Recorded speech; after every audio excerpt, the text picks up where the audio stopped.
Senhor presidente, senhoras e senhores deputados, eu vou aproveitar, senhor presidente, a presença de alguns parlamentares no plenário para tratar de um tema que foi abordado aqui também pelo deputado Luiz Paulo, não na mesma perspectiva que eu vou abordar. Porque muitas coisas, deputado Conte Bittencourt, estão acontecendo e nós vamos virando as costas porque entendemos não ser conveniente contribuir para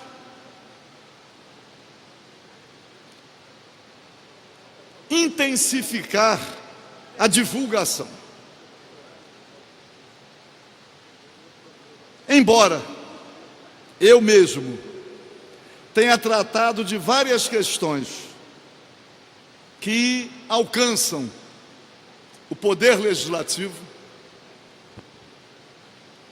reiterando aqui o meu entendimento em relação à imunidade parlamentar, reiterando aqui o meu entendimento sobre a inconstitucionalidade da prisão de 9 deputados e a inconstitucionalidade também da suspensão do exercício do mandato de mais um deputado, que foi proibido de frequentar o Poder Legislativo. Sobre esta questão, eu já me manifestei e reitero o meu entendimento.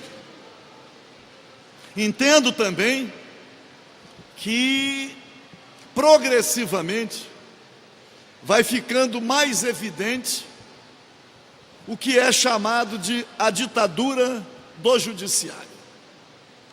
Mas o Poder Judiciário decide quando é provocado. E a provocação vem sendo feita através de instituições que têm a responsabilidade da investigação e também a responsabilidade de provocar o judiciário, como é o caso do Ministério Público Federal e do Ministério Público Estadual. E nós defendemos o fortalecimento das instituições. Em relação ao Ministério Público, deputado Conte Bittencourt, como fui constituinte, participei entusiasmado das deliberações que conferiram ao Ministério Público, que deixou de ser a Advocacia da União também, para que o Ministério Público pudesse ter o protagonismo não nos moldes que tem tido hoje. Mas, paralelamente aos excessos, nós temos também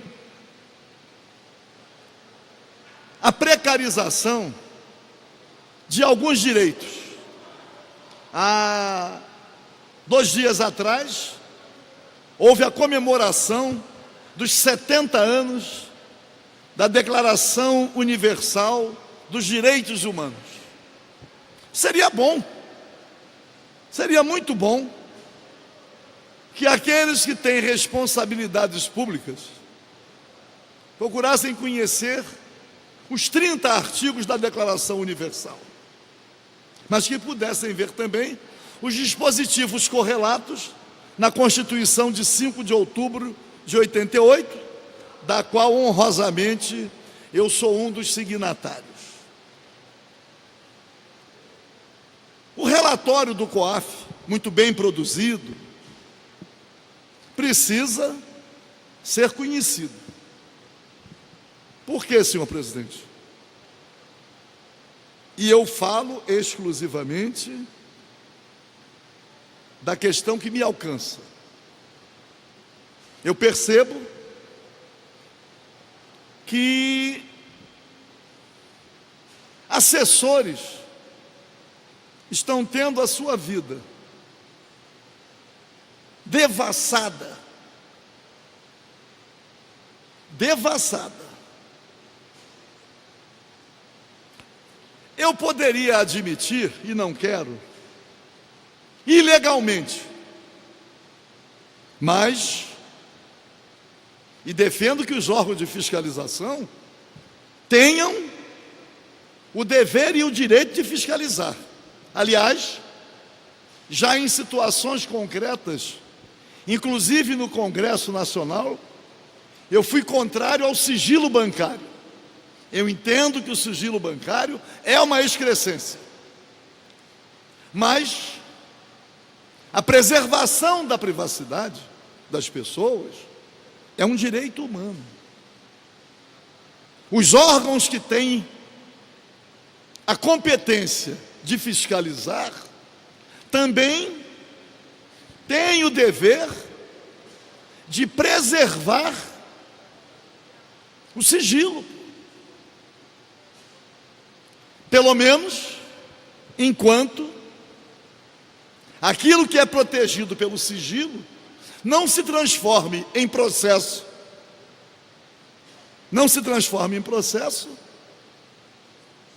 e que o judiciário não determine que corra em sigilo de justiça. Eu também, e digo isto, não tenho nada me contraria em relação ao jornalismo investigativo. Eu considero importantíssimo. Mas sempre que algo que deveria ter o sigilo preservado vaza, deveria haver uma apuração em relação a quem vazou. E eu percebo, e aí trato do meu caso, que servidores do meu gabinete, advogados, aliás, ainda tem a questão do exercício da advocacia, tiveram a sua vida devassada, simplesmente que são assessores parlamentares. Se não fossem assessores parlamentares, não teriam sido, eu digo, vítimas da devassa, mas vítimas maiores da divulgação. É claro, e todos nós sabemos, que o mandato expõe, e cada um tem que compreender que essa exposição é inerente ao exercício do mandato. E sabemos do julgamento da sociedade, independente da prova. A vulnerabilidade da honra pessoal é muito grande. E aí, senhor presidente, aqui na casa,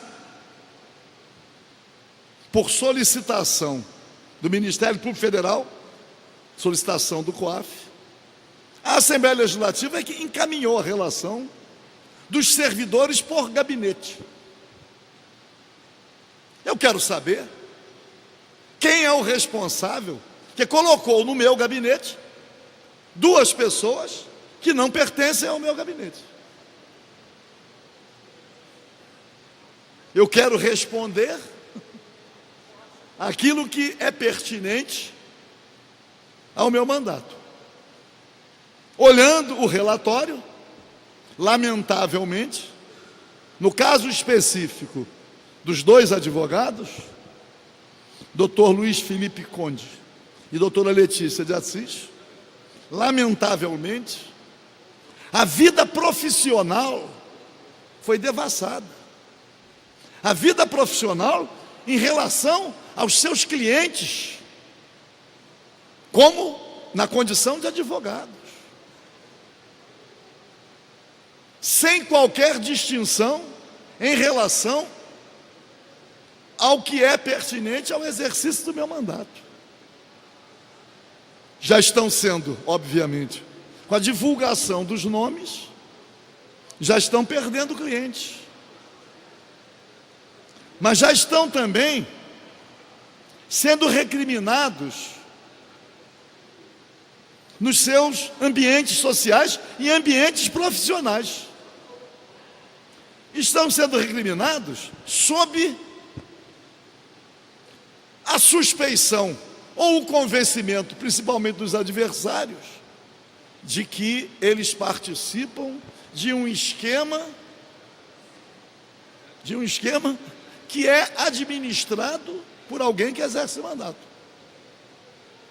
E aí, não há qualquer possibilidade, mas nenhuma, de enfrentar uma situação dessas. Não há nenhuma possibilidade. Os assessores serão prejudicados, estão sendo prejudicados, já estão sendo prejudicados. Ninguém vai ser responsabilizado pela quebra do sigilo. Quem prestou as informações aqui na casa também não receberá nenhuma recriminação. Nós próprios nem tomamos conhecimento de que isso estava acontecendo. E o que vai permanecer é a avaliação da opinião pública. É isto que vai prevalecer. E cada um, obviamente, sofrerá as consequências desse ambiente que já está consolidado em relação da imagem que já é feita de quem exerce mandato. Existe a criminalização do exercício do mandato, existe a desmoralização do exercício do mandato, e a partir da criminalização e da desmoralização vêm algumas consequências.